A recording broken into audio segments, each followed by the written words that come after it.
নমস্কার।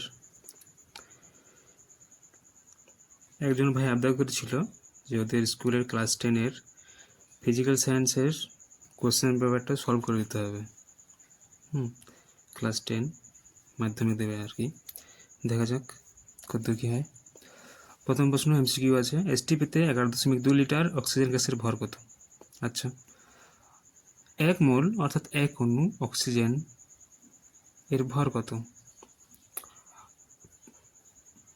16 ইন্টু 2 কত? 32 গ্রাম 1 মোলের। ঠিক, এরপর আয়তন কত হবে? 1 মোল পরিমাণ যে কোনো গ্যাসের আয়তন হয় 22.4 লিটার। তাহলে 1 মোল O2 এর আয়তন কত? 22.4 লিটার।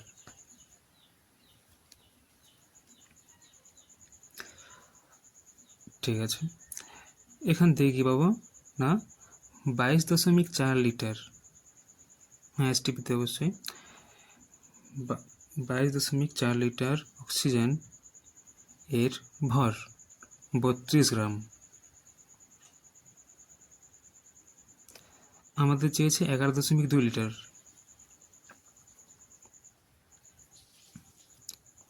কত হবে না 32/22.4 ইন্টু 11.2। কাটাকুটি গেল, নিচে 2 থাকছে, 2 16 32 অর্থাৎ 16 গ্রাম। অপশান বি, অপশান বি ওটা।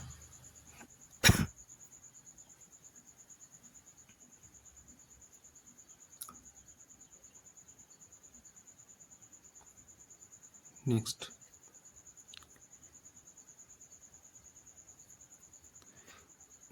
কোনটির উপর ধাতুর পরিবাহিতাঙ্ক নির্ভর করে? উষ্ণতা, দৈর্ঘ্য, উপাদানের প্রকৃতি না প্রস্থচ্ছেদ? অপশান সি হবে সঠিক উত্তর, উপাদানের প্রকৃতি। ওহমের সূত্রের গাণিতিক রূপটি। আচ্ছা, সূত্র কি বলে না উপাদান, নির্দিষ্ট উপাদানে কোনো পরিবাহীর বিভব পার্থক্য না তড়িৎ প্রবাহ মাত্রার সমানুপাতিক, অর্থাৎ ভি প্রপোর্শনাল আই সমানুপাতিক। ধ্রুবক নেব এখানে আমরা, তাহলে কী হবে ভি সমান আই আর, আর এখানে আমাদের রোধ ভি বিভব প্রভেদ আই প্রবাহ মাত্রা। তাহলে কী পেলাম ভি সমান I R, option B. Next, আর রোধের একটি তারকে গলিয়ে অর্ধেক দৈর্ঘ্যের একটি তার তৈরি করা হলো, নতুন তারটি রোধ কত? ধরলাম প্রথমে R1 ছিল রোধ, তাহলে R1 সমান আর, দৈর্ঘ্য কত? ধরলাম L1 সমান এল, এরপরে অর্ধেক হলো অর্থাৎ L2 সমান কত হবে না L/2, অর্ধেক হয়ে গেছে, আমাদের R2 বের করতে হবে। ঠিক, তো ফর্মুলা কি বললো, সূত্র থেকে কী পাচ্ছি না আর সমান রো ইন্টু L/A। রো হলো রোধাঙ্ক, এল হলো দৈর্ঘ্য, এ হলো প্রস্থচ্ছেদ, অর্থাৎ আর এর সাথে এল এর সমানুপাতিক, অর্থাৎ সরল সম্পর্ক। তাহলে আমরা বলতে পারি R1/R2 সমান L1/L2। আমাদের R2 লাগবে, তাহলে R2 সমান কী হবে? R2 সমান হবে R1 ইন্টু L2/L1। R1 এর মান কত এখানে আর, L2 L/2, L2 মান এখন L/2, L1 এর মান L। ঠিক, এরপর আমরা কাটাকাটি করবো, আচ্ছা এগুলো সব ক্রস হবে। তাহলে L কাটা গেল, কি থাকলো R/2 থাকলো আমাদের। রোধটা আগে আর ছিল, এখন R/2 হয়ে যাবে, অর্থাৎ অপশান বি।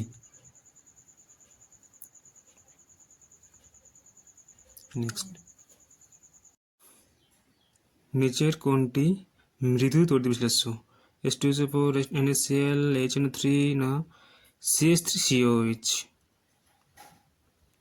মৃদু ক্ষার CH3COH। নেক্সট, নিচে কোন মিশ্রণটি নাইট্রোলিস বলে কোনো ইয়ে নেই, নাইট্রোলিম হবে কথাটা, নাইট্রোলিম। অপশান দেখি CH2NH3, CH2N2, হ্যাঁ CH2MG3N2, CM বলে কিছু নেই, CANCN হবে, CaNCN প্লাস তোমাদের option B CaC2 plus N2, calcium carbide plus nitrogen. এই মিশ্রণকে আমরা নাইট্রোলিম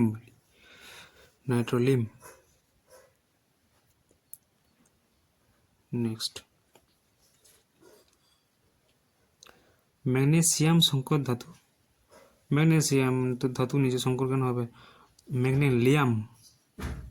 ম্যাগনেলিয়াম সংকর ধাতুর প্রধান উপাদান কোনটি? ম্যাগনেলিয়ামে কি কি থাকে? আচ্ছা, নামটার মধ্যে আছে অ্যালুমিনিয়াম আর ম্যাগনেসিয়াম। অ্যালুমিনিয়াম থাকে 98%, আর বাকি 2% কে থাকে না ম্যাগনেসিয়াম। তাহলে প্রধান উপাদান কে হয়ে গেল? অ্যালুমিনিয়াম। কোশ্চেনটা মিসপ্রিন্ট হয়েছে। নেক্সট ভর নিত্যের সূত্রটি লেখো। ঠিক, বইতে আছে কি সূত্র দেওয়া আছে? যে কোনো রাসায়নিক বিক্রিয়ার পূর্বে বিক্রিয়ক পদার্থের মোট ভর বা ওজন বিক্রিয়ার পরে উৎপন্ন বিক্রিয়াজাত পদার্থের মোট ভর বা ওজনের সাথে সমান হয়। ঠিক। 2 নম্বর কোশ্চেনে কি বলছে না, তরলের আপাত আয়তন প্রসারণ গুণাঙ্কের সংজ্ঞা দাও। এটা বইতে আছে। প্রতি ডিগ্রি উষ্ণতা বৃদ্ধির জন্য কোনো তরলের একক আয়তনে যে আপাত প্রসারণ হয় তাকে ওই তরলের আপাত প্রসারণ গুণাঙ্ক বলে। সব বইতেই দেওয়া আছে, আলাদা করে বোঝানোর কোনো প্রয়োজন নেই।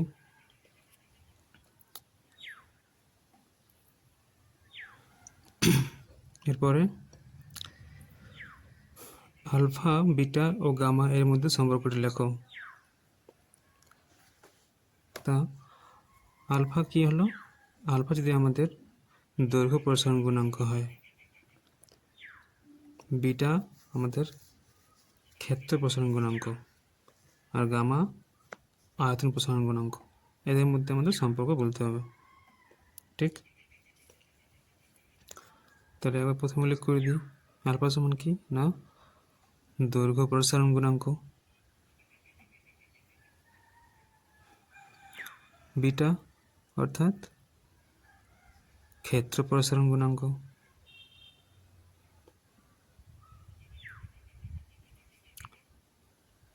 এবং গামা অর্থাৎ আয়তন প্রসারণ গুণাঙ্ক। অবশ্যই কোনো কঠিনের, কোনো কঠিনের। তাহলে এদের মধ্যে সম্পর্কটা কি ছিল না আলফা সমান বিটা বাই 2 সমান কত না গামা বাই 3 সম্পর্ক।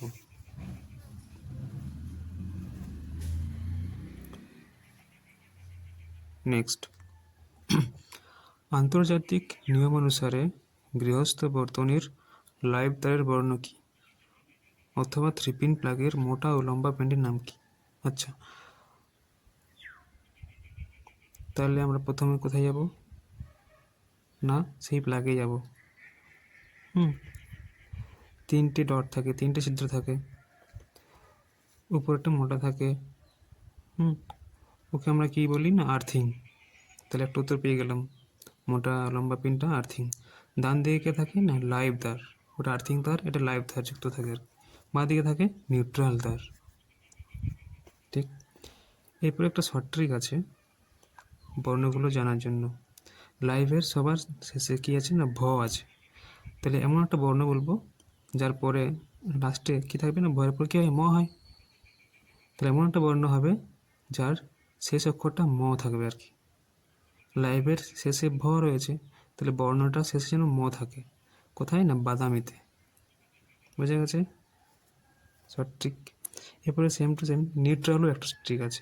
নিউট্রালে নি দিয়ে স্টার্ট, প্রথমে নি, তাহলে নি দিয়েই একটা কালার হবে কি নীল। নিউট্রালটা হবে নীল। আর্থ মানে পৃথিবী, অর্থাৎ উদ্ভিদ জঙ্গল অর্থাৎ সবুজ,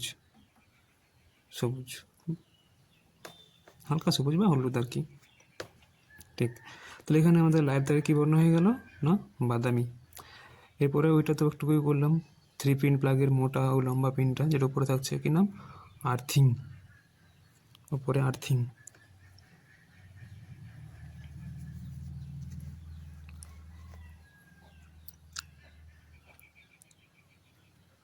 নেক্সট, ফিউজ তার যে শঙ্কর ধাতু দিয়ে তৈরি তার নাম কি? আচ্ছা, এখানে শঙ্কর বানানটা একটু ভুল হয়ে গেছে, শঙ্করের স্পেলিংটা ভুল আছে এখানে। তো ফিউজ তার আমাদের কি কি থাকে? দুটো ধাতু থাকে, শঙ্করটা চেঞ্জ করে নিও। তাহলে কি কি থাকে?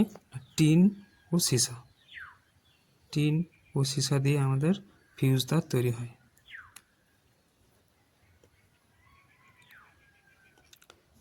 নেক্সট, তড়িৎ বিশ্লেষণ যে পাত্রে করা হয় তার নাম কি? ভোল্টামিটার। তার নাম ভোল্টামিটার।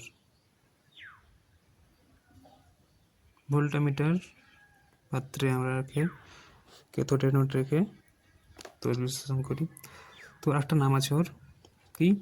তড়িৎ বিশ্লেষক কোষ। ভোল্টামিটারে বাংলা বলা যেতে পারে তড়িৎ বিশ্লেষক কোষ।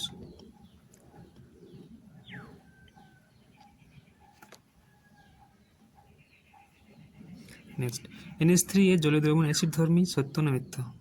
NH3 অবশ্যই এটা মিথ্যা, এটা তো ক্ষার হয়ে যাবে না, ক্ষার ধর্মী হবে। NH4OH হবে, H2 সঙ্গে NH3 প্লাস H2 NH4OH হয়ে যায়, OH অর্থাৎ ক্ষার। অ্যানোড কাদায় প্রাপ্ত একটি নোবেল মেটাল। নোবেল অর্থাৎ মানে কারোর সঙ্গে বিক্রিয়া করতে চাইবে না আর কি, নিষ্ক্রিয়। সোনা, সংকেত কি? AU। রূপা হবে, রূপা সংকেত AG। যে কোনো একটা দিলে যাচ্ছে, সোনা বা রূপা। নোবেল তো খুব ভদ্র, যে কারোর সঙ্গে জোর ঝামেলা নেই, কোনো বিক্রিয়া করবে না কারোর সাথে। রিয়াকশন দেওয়া আছে, কী কী পাবো বিক্রিয়াজাত পদার্থগুলো বলতে বলেছে। তাহলে CaO প্লাস NH4Cl, ঠিক। আচ্ছা, তাহলে এখান থেকে আমরা প্রথমে Cl2, আর এখান থেকে কী পাবো? হ্যাঁ, Cl2 দুটো আছে, দুই ব্যালেন্স করলাম। তাহলে আমরা NH3 পাবো দুটো, আর জল পাবো। ঠিক, তাই হবে। জল পাবো, H2O আর 2NH3, দুই অণু পাবো, কারণ ব্যালেন্স করতে গেলে আমার দুটো ওখানে 2N আছে না। তাহলে 3 দিয়ে 6টা হাইড্রোজেন, এখান দিয়ে 8টা হাইড্রোজেন, NH4 4 দিয়ে 8টা হাইড্রোজেন, সব ব্যালেন্স হয়ে গেছে, ঠিক। 2 মোল KCl3 সমান কত গ্রাম? আচ্ছা, KCl3 কে সমান কত? 39, কে 39, Cl এর কত? 35.5। অক্সিজেনের কত? অক্সিজেনের তো 16। আগে 1 মোলে বের করি। 1 মোল KClO3 সমান, তাহলে যোগ করব।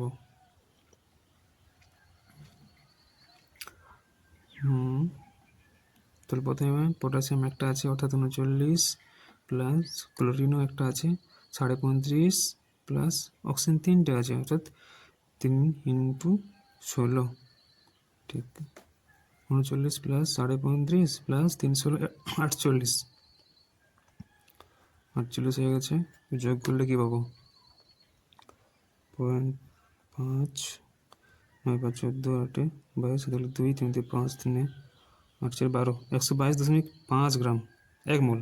আমাদের 2 মোল বলেছে, তাহলে 2 মোল KClO3 পটাশিয়াম ক্লোরাইড এর ভর কত হবে? 2 × 122.5 গুণ করলে কত পাবো? 5 2 0, কতগুলো 1, 3 4 5, আর 4 9 5 হবে।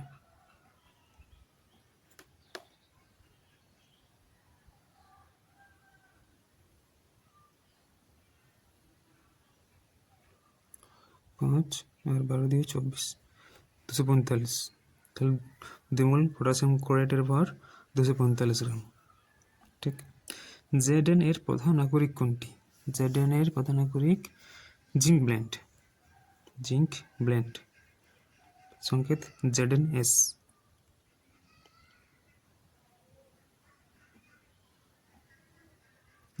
সংকেত। নেক্সট,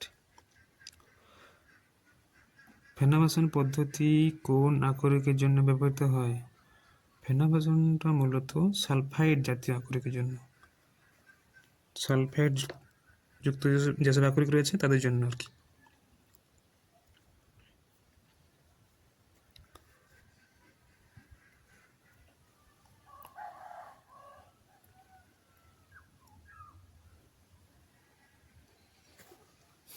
আচ্ছা, উদাহরণ যদি বলতে হয় তাহলে প্রথমে আর বলবো জিঙ্ক ব্লেন্ড, ZnS, এস রয়েছে সালফাইড, জিঙ্ক ব্লেন্ড থেকে আমরা জিঙ্ক পাবো।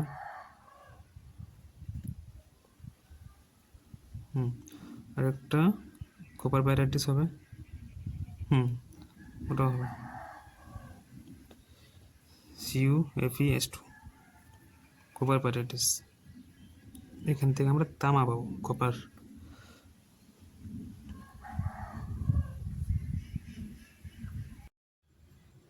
দুয়ের দাগ তাহলে কমপ্লিট হলো। 3 আর 4 দাগ বাকি থাকলো, ওটা পরের ক্লাসে চেষ্টা করছি।